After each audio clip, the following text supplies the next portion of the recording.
Hi friends, అందరికీ welcome back to my channel Sweety Official. అందరు ఎలా ఉన్నారు? బాగున్నారా? నేనైతే చాలా బాగున్నా. మీరు కూడా బాగుండాలని మనస్ఫూర్తిగా కోరుకుంటున్నా. నా వీడియోని కనుక కొత్తగా చూస్తున్న వాళ్ళు లైక్ చేయండి, షేర్ చేయండి, సబ్స్క్రైబ్ చేసుకోండి. ఈరోజు నేను చూపించబోయే రెసిపీ అయితే మన తెలంగాణలో స్పెషల్ అయిన బూరెలు, బొబ్బట్లు అని కూడా అంటారు కొందరు.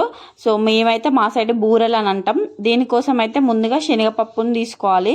1 కప్పు వరకు శనగపప్పును తీసుకొని దాన్ని అయితే ఒక 1 గ్లాస్ వరకు వాటర్ వేసుకొని నానబెట్టుకోవాలి.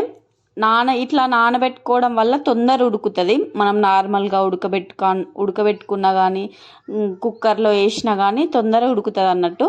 ఒక 1 అవర్ వరకు నానబెట్టుకోవాలి.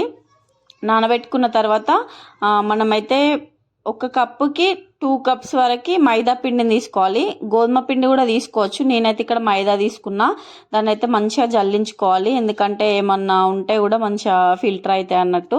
సో దీన్ని జల్లించుకున్న తర్వాత ఇందులో కొంచెం సాల్ట్ అయితే యాడ్ చేసుకోవాలి. సాల్ట్ యాడ్ చేసుకుంటే కొంచెం టేస్ట్ వస్తుంది. ఆయిల్ యాడ్ చేసుకోవాలి. నెయ్యి కూడా యాడ్ చేసుకోవచ్చు, కానీ నేనైతే ఇక్కడ ఆయిల్ వేస్తున్నా. నెయ్యి కొంచెం ఫ్లేవర్ ఉంటుంది కాబట్టి. కొంచెం లైట్గా పసుపు వేసుకోవాలి కలరింగ్ కోసం.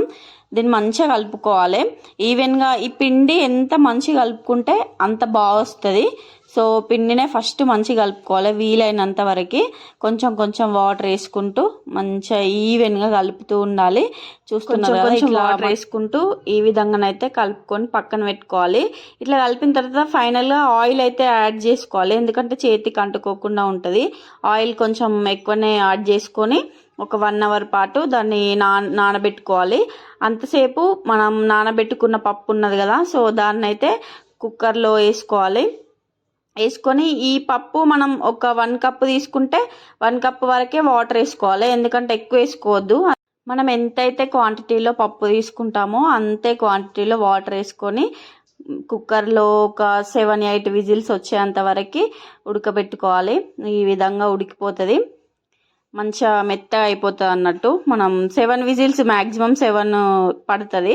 మనం ముందు తీస్తే సరిగా ఉడకదు. సో మంచిగా ఉడికిన తర్వాత దీన్ని చల్లారనివ్వాలి. మొత్తం పూర్తిగా చల్లారిన తర్వాత మిక్సీ వేసుకోవాలి. మిక్సీ గ్రైండ్ చేసుకున్న తర్వాత ఈ విధంగా మొత్తం మంచిగా మెత్తగా గ్రైండ్ చేసుకోవాలి. చూపిస్తున్నారు కదా, ఈ విధంగా అయితే గ్రైండ్ చేసుకోవాలి. పూర్తిగా చల్లారిన తర్వాత మాత్రమే గ్రైండ్ చేసుకోవాలి. సో గ్రైండ్ చేసుకొని పక్కన పెట్టుకున్న తర్వాత మనమైతే 1 కప్పు పప్పుకి 1 కప్పు వరకు బెల్లం తీసుకోవాలి.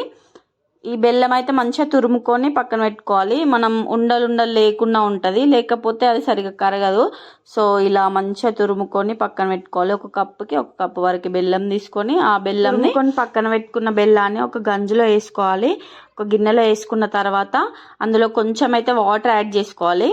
కొంచెం లిటిల్ క్వాంటిటీలో వాటర్ యాడ్ చేసుకోవాలి. అట్లనే కొంచెం ఆయిల్ కూడా వేసుకోవాలి. ఆయిల్ వేసుకోవడం వల్ల ఆ గిన్నెకి అంటుకోపోకుండా ఉంటుంది. అది మొత్తం కరిగిపోయిన తర్వాత ఇందులో అయితే మనం గ్రైండ్ చేసుకొని మిక్సీకి వేసుకొని పెట్టుకున్న పప్పుని ఇందులో యాడ్ చేసుకోవాలి.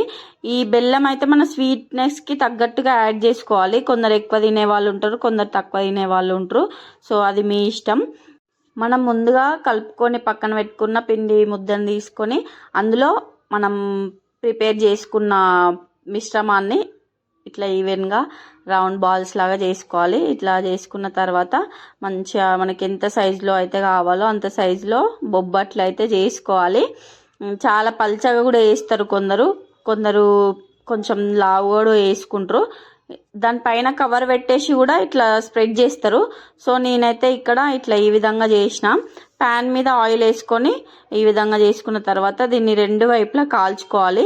మంచిగా గోల్డెన్ బ్రౌన్ కలర్ వచ్చేంత వరకు కాల్చుకుంటే ఇంతే మన తెలంగాణ స్పెషల్ అయిన బూరెలు రెడీ.